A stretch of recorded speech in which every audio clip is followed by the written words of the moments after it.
11 حاجه دي افهم ان انا مدخله كميه ميه قليله ولازم اكتر هذه الكميه بأي شكل. ان انا هلاقي نفسي بتعب بسرعه وبسهوله. يعني مثلا احنا اهو النهارده 1 ذو الحجه، في ناس من الناس صايمين وقد يكون الصائم ده حتى ما شربش بق ميه في السحور، فده هيكون شكله ايه؟ ربنا هيرويه طبعا، لكن هو المفروض هيكون حاسس بالاجهاد والتعب. وبعدين وشه هنلاقيه شاحب، ما هوش منور كده. وبعدين في متوتر ومنفعل، يعني سهل الاستساله، بحيث ان انا اسيره بسهوله. اقول له يعني ازيك مثلا بصوت عالي شويه، انت بتزعق فيا. سهل الاستثاره، صداع ودوخه، قابليه ان هو يبقى جلده مرهرط. الدوره الدمويه نفسها الاطراف بارده، طبعا احنا في الجو ده مش هيبقى فيه طبعا اي بروده للاطراف، ولو حصل ده معناه ان الشخص ده هو خالي من الميه تماما. الرائحه بتاعه النفس، ودايما الاصابات متكرره للبرد. وقلنا ان وعملنا مسابقه في المره اللي قبلها، قلنا ازاي ان الواحد لما تبقى الاغشيه المخاطيه اللي هي مغطيه الانف والفم سليمه وصحيحه ما يجيليش برد. قلنا باختصار ان هي بتخلي الفيروسات والبكتيريا ما تعديش وتدخل للجسم كله وللرئه وللتنفس وللجسم كله كاصابه للبرد واعراضه تظهر بعد كده. ايه بعد كده؟ ان مقله العين الاقيها مصفطفه لجوه مش بارزه لبره. وبعدين احيط سيادتكم علما ان مقله العين ده موضوع كده يستحق ان احنا ناخد بالنا منه. عايزاكم كلكم دايما نتابع منظر مقله العين والشكل بتاع العين عموما.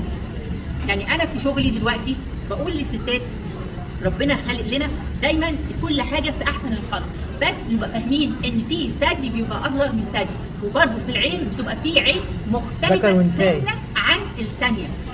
الستات تقول لي ده انا عمري ما سمعت الحكايه دي، لا صح، عمري ما خدت والايد والرجلين وكله. فالمهم انا قصدي اقول يعني ان المقله بتاعت العين في الناس اللي عندها نقص شديد في الميه هي بتبقى داخله لجوه، مسقطه لجوه، مسقطه لجوه كده. انا خلصت الاعراض بتاعه نقص الميه في الجسم كده. الميه موضوع خلص نهائي ان شاء الله.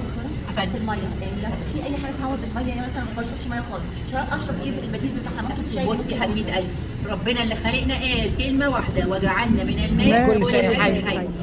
احنا حي، ده الخليه دي حاجه حيه، لو نقصت منها الميه هتموت، مش هتبقى في صحيحه وهتقلب حاجات مش كويسه. السؤال بقى يا نعمه ايه؟ انا اعمل ايه عشان احب الميه؟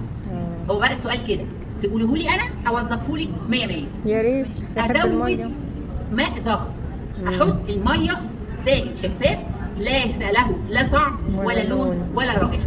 لكن انا لما احط فرع نعناع يمكن احبه كده، احط ماء زهر يمكن احبه كده. في ناس بتحط ورقه فانيليا يمكن احبه كده. يعني في ناس مش بتبقى مستصيغه انها تدخل حاجه ملهاش طعم ولا ريحه. فلما انا اغير هذه الكينونه يمكن استصيغها.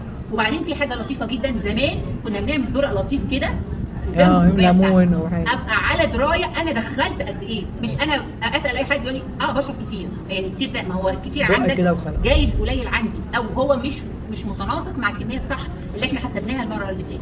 فالحل عندك ان انا بغير الشكل بتاع الحاجه اللي انت رافضاها بحيث تحبيها. وما تقوليليش هزود عصاير، العصاير فيها سكريات وفيها ربنا اللي خلقنا قال الماء يبقى هو الماء. خلاص. وعايزه بقى تزودي، استنيني بقى، ده في كمان ايه في رمضان قلت لكم في الندوه، لما بشرب كوبايه شاي بشرب قبلها كوبايه ميه، ولما بشرب فنجان قهوه بشرب قبلها. وفاكرين لما كان الصينيه والفنجان كده كوبايه الميه الساقعه المشبره دي لها فعلا اصول. فانا قصدي اقول لا يغني عن الماء اي شيء سوى الماء برضه، هو الماء ثم الماء ثم الماء. خلاص. جزاك الله خير.